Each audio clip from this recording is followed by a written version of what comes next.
ఇక మహారాష్ట్రలో మహాయుతి కూటమి విజయం అనంతరం షిండే మాట్లాడుతున్నారు మీడియాతో ముంబైలో లైవ్లో చూద్దాం.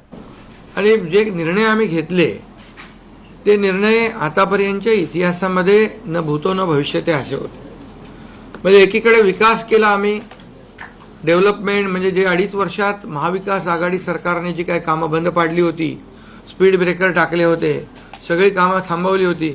तुमच्या काळातली जी कामं जसं महाविकास आघाडीचं सरकार 2019ला आलं त्यानंतर ती सगळी कामं बंद पाडली, त्याला स्टे दिले आणि ते स्टे आम्ही सगळे काढले आणि कामं सुरू झाली. मग अटल सेतू झाला, समृद्धी झाला, आपला कोस्टल झाला आणि मेट्रो झाली, कारशेड झालं आणि मोदी साहेबांच्या शुभ हस्ते त्याचं आम्ही उद्घाटनही करू शकलो. కిరణ్ కుమార్ గారు ఒక్క రూపాయి కూడా పెట్టుబడి లేకుండా యోగా బిజినెస్ చేస్తూ నెలకి 1 లక్ష సంపాదిస్తున్నారు. మీరు వారి నుండి ఈ బిజినెస్ గురించి నేర్చుకోవాలా? ఫ్రీడమ్ యాప్ ని డౌన్లోడ్ చేసుకోండి. ज्याचं भूमिपूजन मोदी साहेबांनी केलं त्याचं उद्घाटन करण्याचे भाग्य आम्हाला मिळालं आणि त्यामुळे कामाला आम्ही प्राथमिकता दिली, विकासाला आम्ही प्राधान्य दिलं आणि आम्ही त्यामध्ये एकच डोळ्यासमोर ठेवलं की या राज्याचा सर्वांगीण विकास.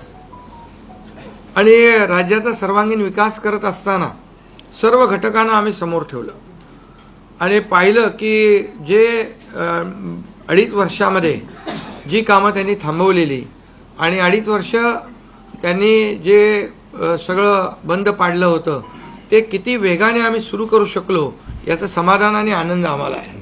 कारण त्याचे तुम्ही ते फळं पाहत आहे. सगळी लोकांना आपण मेट्रो दिली, समृद्धी दिलं, अटल सेतू दिला, कोस्टल दिलं, लोक तो वापरू लागले. आणि त्याचबरोबर दुसरीकडे कल्याणकारी योजना आम्ही केल्या. कल्याणकारी योजनेमध्ये लाडकी बहीण, मुख्यमंत्री लाडकी बहीण योजना, त्यानंतर मग लाडका भाऊ केला आम्ही, युवा प्रशिक्षण योजना केली, 3 गॅस सिलेंडर दिले, त्यानंतर वयोश्री योजना केली, शेतकऱ्यांची आम्ही योजना केली, शेतकऱ्यांना वीज बिल माफ केलं, शेतकऱ्यांचं जे 7.5 HP 3, 5, 7.5 हां 3, 5, 7.5 आणि त्या पंपाचं वीज बिल माफ केलं.